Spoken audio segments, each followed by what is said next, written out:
Literary criticism and theory. आज का जो टॉपिक है हमारा वो लिटरेरी क्रिटिसिज्म एंड थ्योरी का जो डेविड ह्यूम के जो फेमस वर्क है of the standard of taste, इसको डिस्कस करने वाले हैं। तो फटाफट हम इसके थ्रू मूव होते हैं। Of the standard of taste जो है, सबसे पहले हम इसके बारे में जानेंगे इस वर्क के रिगार्डिंग।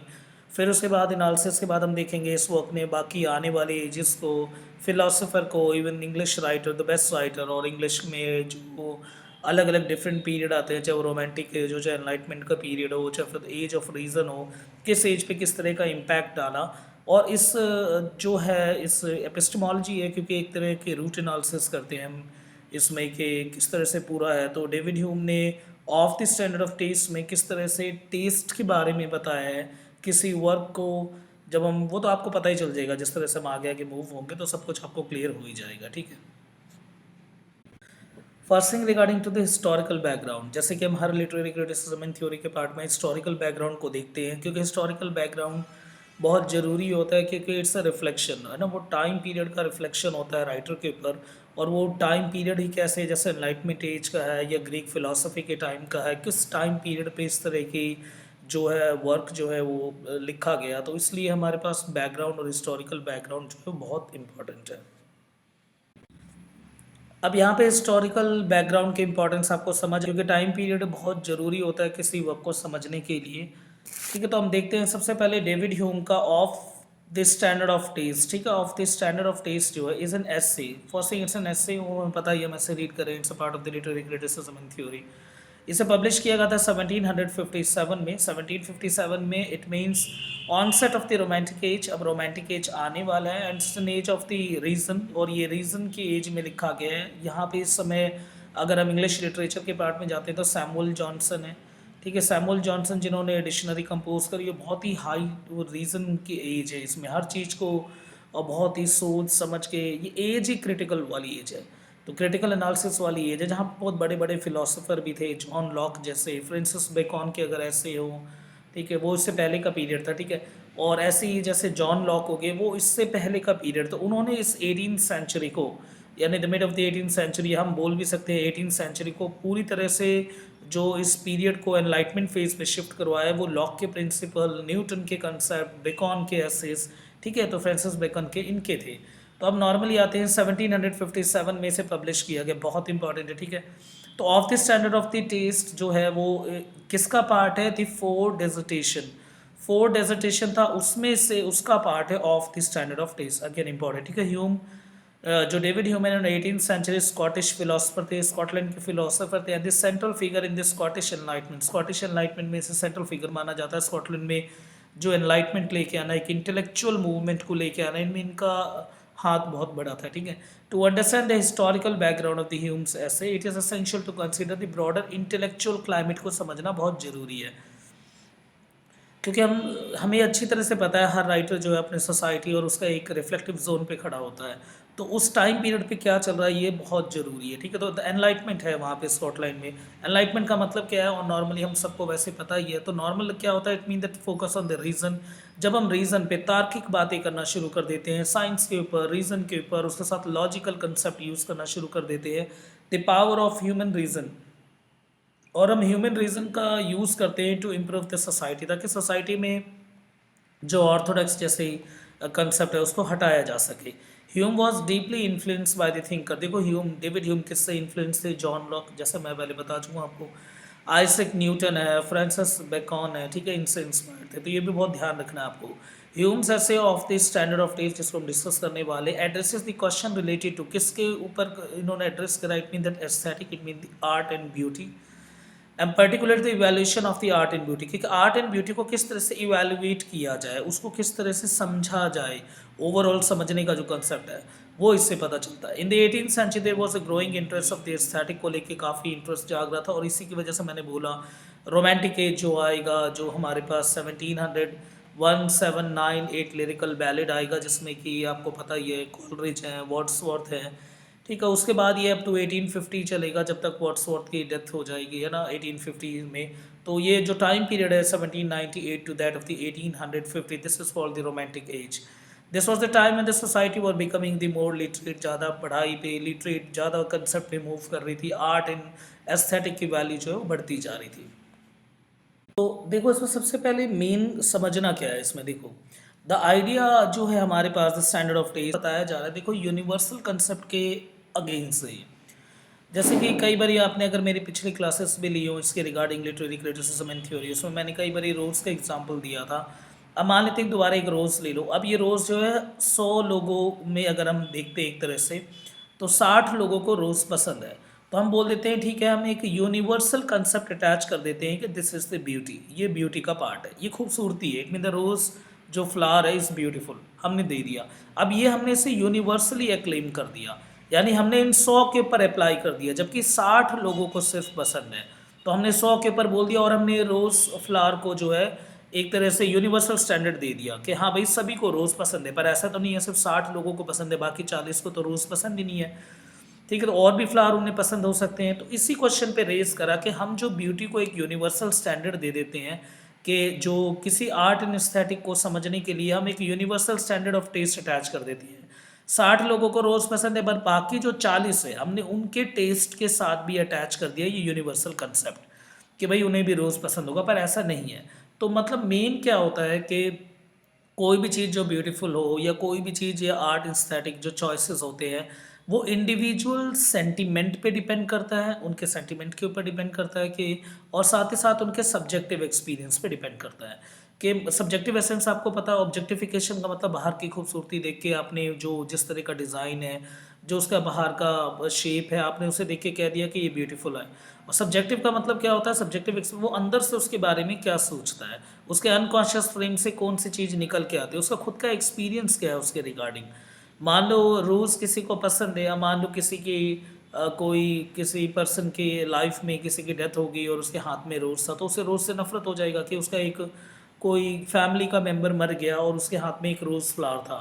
तो अब उसको रोज़ से नफरत है, क्योंकि जब जब वो रोज़ को देखेगा तो उसे उसी की याद आएगी। तो ये सब्जेक्टिव एसेंस होता है आर्ट एस्थेटिक ब्यूटी। ठीक है, ये सब सब्जेक्टिव एसेंस है, हर इंडिविजुअल की अलग अलग हो सकती है।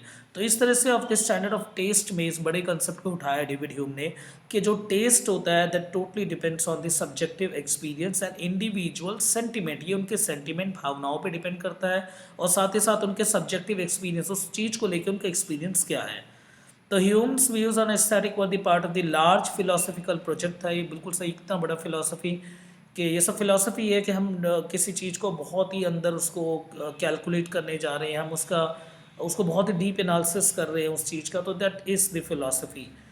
तो inquiries of the human nature includes the morality, epistemology. मैंने बोला epistemology the root analysis of something, किसी चीज़ को बहुत ही गहराई से समझना, उसका मतलब क्या, बहुत अंदर तक जाना, ये सब है, दैट्स द फिलॉसफी। और ये जो फिलॉसफी है डेविड ह्यूम ने इस तरह के कंसेप्ट को यहाँ पे समझने की कोशिश करी कि लोगों का टेस्ट क्या है regarding to the art and aesthetic of the standard of taste में, कि क्या टेस्ट का स्टैंडर्ड होना चाहिए। Engages with the questions about the nature of aesthetic judgement, कि हम एस्थेटिक जजमेंट करते क्या है। एस्थेटिक मीन्स क्या होता है, मीन खूबसूरती, कि हम किसी खूबसूरत चीज़ को जज कैसे करते हैं कि वो चीज़ खूबसूरत है कि नहीं है। द रोल ऑफ सेंटिमेंट, इसमें सेंटिमेंट का कितनी बड़ी वो होता है कि हमारी भावनाओं का कितना बड़ा कनेक्शन है कि हम किसी चीज़ को बहुत खूबसूरत बोलते हैं या नहीं बोलते, या सब्जेक्टिविटी का क्या है कि हमारा उसको लेके खुद का क्या सोच है। तो इन सब चीज़ पे डिफाइन में होती है आर्ट एंड जो एस्थेटिक है। The Hume's essay, had a significant impact on the subsequent discussion in the aesthetic and the philosophy. तो आज जब एस्थेटिक की बात होती है तो फिलोसफी की बात होती है, तो ह्यूम के इस essay of the standard of taste के कंसेप्ट को उठाया जाता है। Of the standard of the taste साफ बताती है that the ideas of the subjective nature of aesthetic judgement, इसी के नंबर है, पहले बोल रहा हूँ आपको, इसी के नंबर है। ये इसका कोर है कि सब्जेक्टिव एसेंस होना चाहिए एस्थेटिक जजमेंट के लिए। हम किसी भी चीज़ के उसकी ब्यूटी को डिफाइन कर रहे हैं, उसके एस्थेटिक क्वालिटी को, एट्रीब्यूट को डिफाइन कर रहे हैं, तो that is concept of subjectivity. वो अंदर से उस चीज़ को लेके क्या है उसका, ठीक है, वो बंदे को अंदर से वो चीज़ कैसे, उसका एक्सपीरियंस कैसा उसके रिगार्डिंग, इस पर डिपेंड करती है कि कोई चीज़ खूबसूरत है कि नहीं है। तो सिर्फ दो चीज़ के नंबर मिलने वाले जो मैं हाईलाइट कर रहा हूँ यहाँ पे, फर्स्ट ये आपका subjective nature of aesthetic judgement, and second उसके इंडिविजुअल सेंटिमेंट के ऊपर भी। ठीक है, तो यही हम इसमें पढ़ेंगे। वैसे आपको समझ तो आ ही गया होगा एनालिसिस में, अब हम मूव कर रहे हैं, पर इससे पहले आपको कोर तो समझ आ गया होगा कि हम यहाँ पे of the standard of taste में बात कर रहे हैं कि किसी भी चीज़ की आर्ट एंड एस्थेटिक जो ब्यूटी है वो किस पे डिपेंड करती है। तो अकॉर्डिंग टू ह्यूम के अकॉर्डिंग जो है जो टेस्ट है वो डिपेंड करता है सबसे पहले इंडिविजुअल सेंटिमेंट के ऊपर और उसके बाद उसके सब्जेक्टिविटी के ऊपर। ठीक है, तो बस ये छोटी सी बात आपको ध्यान रखनी है। अब चलते हैं, मूव करते हैं एनालिसिस के ऊपर, कुछ कुछ पॉइंट्स उठाएंगे जो कि आपके आंसर राइटिंग में आपकी बहुत हेल्प करने वाले हैं। अब यहाँ से शुरुआत, standard of the taste, explore the nature of aesthetic judgement. Aesthetic judgement के नेचर को समझाती है, किस तरह से किसी एस्थेटिक खूबसूरत चीज़ की जजमेंट करनी चाहिए, उसके लिए कौन कौन से फैक्टर होने चाहिए वो देखना है। सबसे पहले subjectivity of taste. Taste is all about the subjective matter. तो ह्यूम ने बिगिंस की शुरुआत की अपनी acknowledging the subjectivity of the taste. उसने बोला that beauty is not an inherent quality in object but rather as a product of the individual sentiment and the perception. Beauty क्या होती है, अगर हम खूबसूरती की बात करें तो वो डायरेक्टली डिपेंड करती है दो चीज़ पे, सब्जेक्टिविटी पे, सब्जेक्टिव एसेंस पे, उस चीज़ को लेके पर्टिकुलर इंडिविजुअल क्या सोचता है, उसके बाद उसके सेंटिमेंट के ऊपर भी। ठीक है, ये भी ध्यान रखना है। Second is the standard of the test, ये सेकेंड पॉइंट है। ह्यूम ने बताया that while the individual test में differ there exist the general standard of the test that can be identified. हम जनरल स्टैंडर्ड लगा सकते हैं टेस्ट का, कि हम भाई जनरल स्टैंडर्ड डिक्लेयर कर सकते हैं, हाँ कि इतने लोगों को ये चीज़ पसंद आती होगी, ये एक पार्ट ऑफ ब्यूटी हम बोल सकते हैं। तो क्या बताया, he suggest that these standards are not arbitrary and can be discovered through a careful examination of the qualities that are universally admire. कि जनरल स्टैंडर्ड को, जनरल टेस्ट को हम जो है किससे बता देते हैं, यूनिवर्सली एडमायर्ड कंसेप्ट से। अब देखो ये समझना है आपको, देखो जनरल टेस्ट, जैसे मैंने बोला 100 लोगों को जो है, 100 में से 60 लोगों को रोज़ पसंद है, तो हमने यूनिवर्सली एक्लेम कर दिया इस बात को कि जो है रोज़ सभी को पसंद है। तो ये चीज़ गलत है कि किस तरह से हम टेस्ट को, जनरल स्टैंडर्ड ऑफ टेस्ट को यानी हम किस तरह से यूनिवर्सल कंसेप्ट के साथ अटैच कर देते हैं। तो ये देखो, सिर्फ 60 लोगों का जो टेस्ट था वो रोज़ था, 40 का टेस्ट जो है वो रोज़ नहीं है, रोज़ फ्लावर नहीं है, पर फिर भी हमने क्या करा, जनरल टेस्ट बता दिया कि उन 100 के 100 लोगों को जो है वो रोज़ पसंद है। पर किसके ऊपर डिफाइन किया हमने ये यूनिवर्सैलिटी के ऊपर डिफाइन करा कि मतलब 60 को पसंद है, हमने देखा मेजॉरिटी, ठीक है मेजॉरिटी को पसंद है तो ठीक है भाई, रोज़ इज़ ब्यूटीफुल, तो हमने सभी के टेस्ट को डिफाइन कर दिया। तो यही बोल रहे हैं कि यूनिवर्सल कंसेप्ट से जनरल टेस्ट को डिफाइन नहीं करना चाहिए। इसके बाद ट्रू क्रिटिक की क्वालिटी क्या होती है, ह्यूम ने डिस्कस करा the quality of the true critic और द जज ऑफ टेस्ट, के टेस्ट को जज करने के लिए क्रिटिक का क्या रोल होता है, कैसा होनी चाहिए quality. He emphasis the balance and the impartial judgement होनी चाहिए, कि वो बायस ना हो, बैलेंस्ड हो, इम्पार्शियल हो, एक तरफ झुका ना हो। ठीक है, ये तो नॉर्मल सबको वैसे भी पता होता है कि उसे न्यूट्रल ग्राउंड पे जज करना है, कोई उसका पर्सनल बायसनेस नहीं होनी चाहिए, कोई भी प्रेजुडाइज नहीं होना चाहिए। प्रेजुडाइज का मतलब हेट विदाउट रीज़न, है ना, किसी से हमें नफरत होती है पर उसका रीज़न नहीं होता, पर फिर भी उस चीज़ से नफरत होती है, इस तरह का उसके अंदर कुछ भी नहीं होना चाहिए। A true critic according to Hume possess delicacy of the taste, उसको टेस्ट की नाजुकता पता होनी चाहिए, एबिलिटी पता होनी चाहिए टू आइडेंटिफाई, हर चीज़ को बहुत ही अच्छी तरह से देखे और एक एक बारीकियों को देखे, और जो क्वालिटीज़ अगर अप्रिशिएट लायक हो तो उसकी अप्रिशिएट करे, और जो एस्थेटिक एक्सलेंस का पार्ट है उसको वो बोले, उसके अंदर बायसनेस नहीं होनी चाहिए। ठीक है, सेकेंड प्रेजुडाइज जैसे कंसेप्ट नहीं होना चाहिए। तो ये सब आपको ध्यान रखने। वैसे भी यार किसी भी क्रिटिक का ये तो होता ही है, उसके ऊपर मॉरल ऑब्लिगेशन यही होता है, और एक तरह से हम बोल भी सकते हैं this is a moral duty के, और ये प्रोटोकॉल भी है, एक तरह का रूल भी है। अगर आपको क्रिटिक बन रखे हो तो आपको न्यूट्रल होना चाहिए किसी चीज़ को समझने के लिए। अब नेक्स्ट चलते हैं cultural and historical variability. Hume ने एक्नॉलेज करा that the taste is influenced by the culture. Culture का भी बहुत बड़ा रोल होता है टेस्ट के रिगार्डिंग। अब किसी कल्चर में कोई चीज़ पसंद आती है उन्हें, दूसरे कल्चर में उसे वो चीज़ नहीं पसंद आती। ठीक है, जैसे अगर हरियाणा की बात करें तो नॉर्मली बाजरा जो यहाँ पे पसंद आ रहा है, पर साउथ इंडिया को अगर आप बाजरा दोगे तो उन्हें वो नहीं पसंद आएगी, बाजरा की रोटी वगैरह ही। ठीक है, तो ये जो कल्चर का भी इम्पैक्ट होता है कि किस तरह से, समझ रहे हो मेरी बात, की किस तरह से जो ब्यूटी है वो एक कल्चरल एजेंडा भी है। एजुकेशन के ऊपर भी होता है, क्या क्या पढ़ाया गया, किस किस सोसाइटी से कनेक्टेड, एक सोशल कॉन्टेक्स्ट भी है, किस में समाज में वो पला बढ़ा है, तो उसको लेके उस चीज़ की खूबसूरती जो है उसके कल्चर में है, तो उसे वो चीज़ अच्छी लगेगी, क्योंकि बचपन से वो उसको देखता आ रहा है, उसे वो 2-3 बार ही उसको लेके उसका एक्सपीरियंस अच्छा हो गया। तो इसीलिए कल्चर का भी कंसेप्ट है, एजुकेशन का भी कंसेप्ट है, सोशल कॉन्टेक्स्ट भी है। तो स्टैंडर्ड ऑफ टेस्ट सिर्फ एक चीज़ पे डिपेंड नहीं करता, बल्कि इसका कल्चर के साथ एक स्ट्रॉन्ग कनेक्शन है, साथ साथ हिस्ट्री के साथ भी कनेक्शन है कि उसके दादा परदादा उनके ख़ानदान में किस तरह से उस चीज़ के रिगार्डिंग क्या सोच चली आ रही है। ठीक है, तो ये तो नॉर्मल सी बात है, ये तो वैसे भी पता ही होगा सभी को। अब यहाँ पे स्टैटिक की वैल्यू को हम कल्टीवेट भी कर सकते हैं। उस चीज़ के रिगार्डिंग अगर हम वैसा सोचें, उस तरह की भावनाएं रखना शुरू कर दें, सेंटिमेंट अपने उसी तरह के मूव करना शुरू कर दें, उस तरफ पे हम अपने डिग्री को इंक्लाइन करना शुरू कर दें और वैसी चीज़ों को कल्टीवेट करना शुरू कर दें, यानी उस चीज़ के बारे में अच्छा सोचो, हमेशा अच्छा सोचो, अच्छी जगह उसको रखो। तो हम इस तरह से करके एक बिहेवियर पर्सपेक्टिव के थ्रू भी हम किसी भी चीज़ के अंदर ब्यूटीफुल कंसेप्ट को ऐड कर सकते हैं। तो it's also the part of the cultivation कि हम किसी चीज़ के रिगार्डिंग किस मतलब हम ब्यूटी को खुद भी कल्टीवेट कर सकते हैं। ठीक है, ये कल्टीवेट का कंसेप्ट भी है। मान लो ये कोई ये चीज़ है, ठीक है, अब इसके रिगार्डिंग अगर हमें अपनी खूबसूरती को अगर डिफ़ाइन करना है, यानी इसको खूबसूरत समझना है, तो बचपन से इस चीज़ के लेके पॉजिटिव एसेंस रखो, उस चीज़ को लेके हमेशा अच्छा सोचो। इस तरह से करके हम एक अपनी सेंसिबिलिटी, एस्थेटिक सेंसिबिलिटी किसी चीज़ के रिगार्डिंग बिल्ड कर सकते हैं। तो नॉर्मली ये नॉर्थ इंडियन अगर साउथ इंडिया में गए, मान लो बेशक उन्हें पहले इडली वगैरह ये सब नहीं पसंद था, पर धीरे पहले दिन खाएंगे अजीब लगेगा, दूसरे दिन खाएंगे, पर धीरे धीरे धीरे धीरे धीरे कर करके अगर उसके बाद में वो फ़ायदा सोचे, फिर सोचे नहीं ये हेल्थ वाइज सही है, इसको सही का वो करना चाहिए, तो धीरे धीरे करके फिर वो उसी के अंदर जो है रमा जाते हैं, वो उनको वो चीज़ अच्छी लगने लग जाती है। ठीक है, तो नॉर्मल इस तरह से भी it's a part of the consensus, एक एग्रीमेंट टाइप से भी होता है और इट्स अ कॉमन सेंस, हम उसको लेके अपने अनकॉन्शियस माइंड को पूरी तरह से डिज़ाइन कर लेते हैं, फिर कॉन्शियस में वही चीज़ मूव होना शुरू कर देगी। तो it's also the part of the cultivation, तो कल्टिवेशन का भी पार्ट है। Rules versus feeling. The human discuss the tension between the following rules, relying on the feeling in the matter of the taste. While the rules can guide the judgment to some text, हम rule को भी देख सकते हो। देखो, बहुत सारी philosophies रही हैं जो कि बताती हैं कि किसी चीज़ को अगर हमें देखना है कि वो ब्यूटीफुल है कि नहीं है, तो कुछ प्रोटोकॉल से कुछ रूल से उसके रिगार्डिंग देख सकती हैं। तो रूल्स सिर्फ एक गाइड हो सकती है जजमेंट के लिए, पर हम ये नहीं बोल सकते वो एक अल्टीमेट रियलिटी है, वो ही बता सकती है कि कोई चीज़ खूबसूरती है कि नहीं, क्योंकि वो इंडिविजुअल सेंटिमेंट पे डिपेंड भी होता है, सब्जेक्टिव एसेंस पे भी डिपेंड होता है, कल्चर पे भी डिपेंड है, एजुकेशन पे भी डिपेंड है, सोशल कॉन्टेक्स्ट पे भी डिपेंड है, कितनी चीज़ों पे डिपेंड है। तो ह्यूम ने आर्ग्यू किया था true taste involves a kind of the instinctive feeling. एक ट्रू टेस्ट को समझने के लिए इंस्टिंक्टिव फीलिंग होना चाहिए, इंस्टिंक्ट होना चाहिए, अंदर से उस चीज़ को लेके फीलिंग अपने आप आने लग जाए, उस चीज़ को लेके एक इमीडिएट रिस्पॉन्स आना शुरू हो जाए।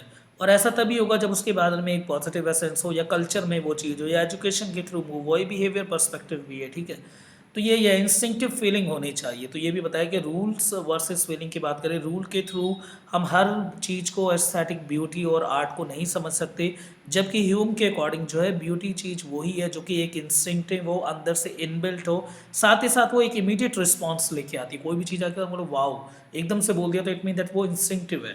ठीक है, और अगर उस चीज़ को देखने जाते हैं, आपने वाओ बोला पर वो चीज़ आपको इतनी खूबसूरत लगी क्यों, तो आप उसको देखने जाओगे तो अनकॉन्शियस माइंड के अंदर वो चीज़ आई कैसे, अब उसको देखने और जाओगे तो पता चलेगा कि ठीक है ये पॉजिटिव एसेंस जनरेट करा बचपन से, कल्चर में इनके इस चीज़ को ये बचपन से देखता है, इसको लेके इसकी जो सब्जेक्टिव एक्सपीरियंस है, बचपन से जो यादें हैं वो अच्छी है, इन पे भी है। ठीक है, तो वैरायटी इन टेस्ट, ये नॉर्मल बात है, हर इंडिविजुअल के अपने लेवल पे एक टेस्ट और टेम्परामेंट लेवल और रिचनेस और जो है उसके जो टेम्परामेंट, यानी उसका सिंपल कि वो different form of the art का डिफरेंट टेस्ट होते हैं, और वो डिपेंड करता है इंडिविजुअल के डिफरेंट सब्जेक्टिव एसेंस पे।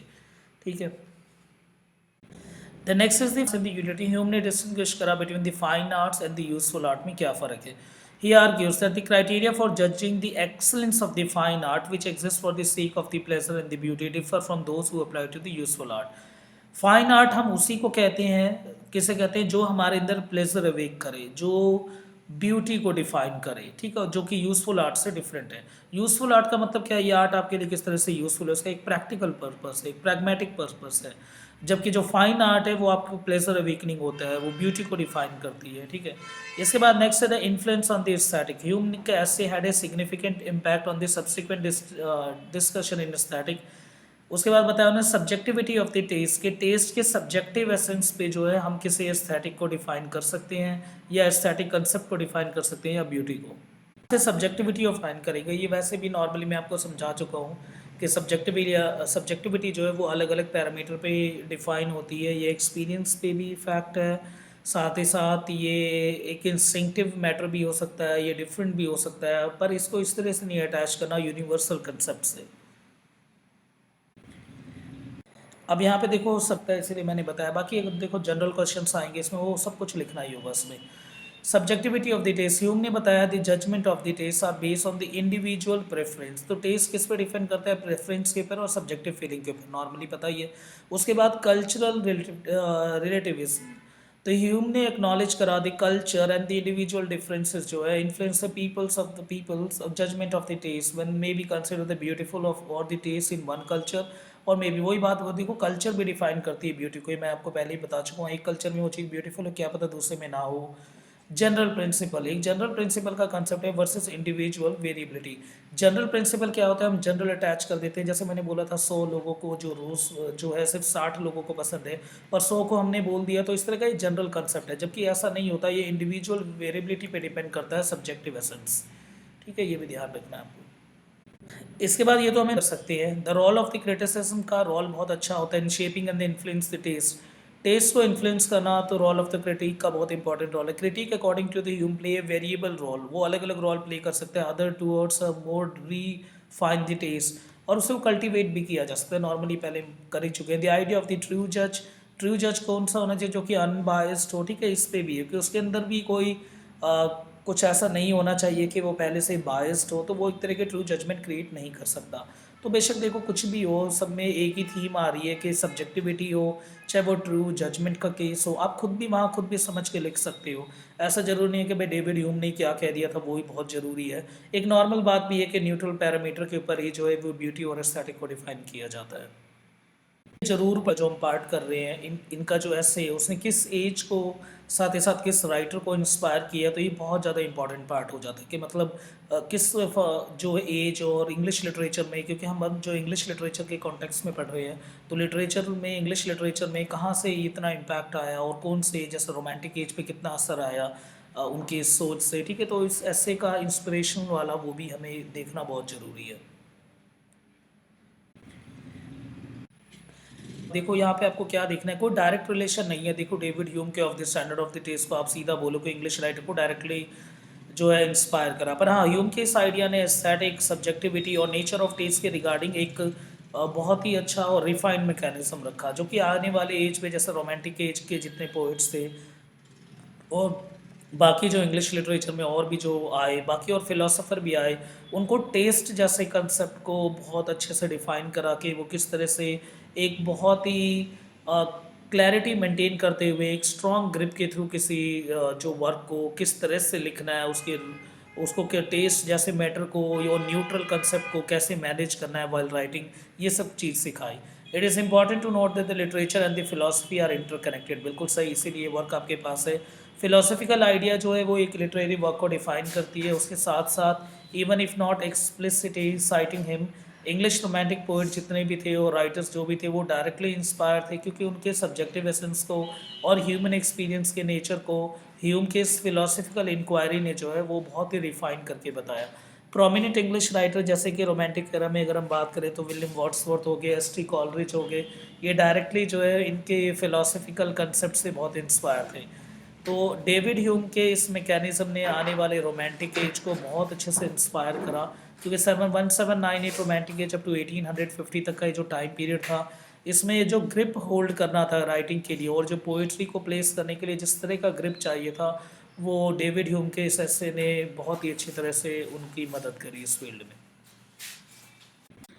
तो in a more indirect sense में the influence of the Hume's idea can be seen as a broader intellectual and the cultural में डिफाइन करती है इंग्लिश लिटरेचर में ह्यूम के इस कंसेप्ट ने। And whereas the question of subjectivity जैसे question, individual experience जैसे question और एस्थेटिक एप्रिसिएशन जैसे क्वेश्चन, इन सब को बहुत अच्छे वे से, बहुत ही क्लियर मैकेनिज्म में जो है ये इनकी जो थ्योरी है और जो रिसर्च है वो हमें बताती है। फिर यहाँ से दिस स्लाइड में यहाँ पे क्या है, one English writer who was influenced by the David Hume से जो इन्फ्लुएंस हुए of the standard of taste से, तो ये बहुत बहुत इंपॉर्टेंट है, ठीक है, इसे लिख के आना है। इज द 18th सेंचुरी के एसेइस्ट और लिटरेरी क्रिटिक सैमुअल जॉनसन, ठीक है, बहुत स्ट्रॉन्ग क्रिटिक थे जिन्होंने अपनी वर्क को ह्यूम के आइडिया पे डिफाइन किया है, एस्थेटिक को। और एस्थेटिक वर्क जो है इन्होंने ह्यूम के कंसेप्ट पे ही डिफाइन कर रखा है। जो इनका फेमस वर्क है दैट इज़ द रासिला, तो हद से ज़्यादा इंपॉर्टेंट, इसको रटना है। इन रासिला जॉनसन ने एड्रेस करा the theme of happiness human condition while not a direct responsible to the Hume's. ऐसे नहीं बोल सकते डायरेक्टली जो है ह्यूम ऐसे को ही एज इट इज़ वैसे मेंशन करा है। Johnson work reflect some of the concern of the subjectivity essence पे डिफाइन करा है, एजुकेशन कंसेप्ट पे डिफाइन करा है, तो मीनिंगफुल। और यही हमने इसमें देखा कि जो सब्जेक्टिव एसेंस है वो बाकी किन किन पैरामीटर पे डिजाइन होते हैं वही। Both Hume and the Johnson were the part of the intellectual मिलियो ऑफ द 18th सेंचुरी में, दोनों को माना जाता था। एक स्ट्रॉन्ग कंसेप्ट था, बहुत ही ज़्यादा हर चीज़ को कोडिफाइड करके लिखना, रूल मैकेनिज्म प्रोटोकॉल के थ्रू लिखना, और एज ऑफ एनलाइटमेंट जैसे पीरियड को सेट करना, इनमें इन बड़े बड़े फिलोसोफर का बहुत हाथ है, जैसे ह्यूम हो गए। और साथ ही साथ इंग्लिश लिटरेचर के फील्ड के बहुत famous critic Johnson, Samuel Johnson. They engage the discussion of the human nature, morality, aestheticism, इन सब के ऊपर डिफाइन करते। बस आपको वहाँ ये जरूर लिख के आना कि सैमुअल जॉनसन और उनका वर्क जो है रासिदास। इसके बाद कौन सा फील्ड पे जाता है, तो of the standard of taste ने एस्थेटिक और फिलोसफी दोनों को जो है इंस्पायर करा था, और काफ़ी दोनों के ऊपर इम्पैक्ट आया था। जैसे इमैनुअल कांत की बात अगर हम करते हैं, कांत ने भी अपने कंसेप्ट जो कि आपके सिलेबस में भी है, the critic of the judgement, और वो जो उसका एस्थेटिक जजमेंट क्या है और डिसइंटरेस्टेड जो प्लेजर क्या है, ये सारा कुछ जो है इमैनुअल कांत ने जो डिफाइन करा वो भी किसके आइडिया पे बेस्ड था, ह्यूम के कंसेप्ट के ऊपर। तो जो क्रिटिक ऑफ जजमेंट का आपके सिलेबस में, और डिसइंटरेस्टेड प्लेजर का मतलब प्लेजर क्या होता है, वो डिसइंटरेस्टेड मैकेनिज्म होनी चाहिए, उसके पीछे कोई मोटिव नहीं होना चाहिए। कोई भी चीज़ अगर ब्यूटी है तो उस ब्यूटी के पीछे कोई रीज़न नहीं होना चाहिए, तभी हम उस ब्यूटी को कहते हैं कि दैट्स ब्यूटी। और चाहे वो जो उसका ऑर्गेनाइज पैटर्न का बेशक किसी भी ब्यूटीफुल चीज़ का ऑर्डर नहीं है, बट स्टिल उसे एक ब्यूटी का पार्ट माना जाता है, क्योंकि वो जो है वो इस तरह से होती है, प्लेसिड सीरीन जैसी क्वालिटी ऐड करवाते हैं। ठीक है, तो ये सब वैसे इमैनुअल कांत का जो है मेरे इसी चैनल पे आप उसे देख लेना, आपको और अच्छी तरह समझ आ जाएगा। The same is for the Edmund Burke. Edmund Burke का भी है the origin of the ideas of the sublime, ये भी जो है इन्हीं के उससे इंस्पायर था ये वर्क भी। ठीक है, तो ये भी ध्यान रखना है आपको कि इमैनुअल कांत को और साथ साथ एडमिन ब्रूक को, ये भी आपके सिलेबस में ही है। ठीक है, ये सब आपके सिलेबस में ऑलरेडी है, तो एक पकड़ आपकी ऑटोमेटिकली अच्छी हो जाती है। बाकी जिनके नहीं है तो अदर वर्क जो है वो प्लीज़ देख लेना, और ऊपर भी इस पर शो होता रहेगा जो जो वर्क से अटैच्ड है। ठीक है, और बाकी प्लेलिस्ट मिल जाएगी लिटरेरी क्रिटिसिज्म एंड थ्योरी के नाम से, आप उसमें भी जाके इन सबको देख सकते हो। इस आर्थर स्टूफैंगर जर्मन फिलोसफर थे, इनका work the world as a will and the representation, इसके ऊपर भी ह्यूम आइडियाज़ ऑन एस्थेटिक जो है काफ़ी जो असर लेके आया इनकी राइटिंग में। जैसे मेटाफिजिकल का कंसेप्ट हो गया, पेसिमिस्टिक फिलॉसफी होगी, ये सब ह्यूम आइडिया से इंस्पायर वर्क है।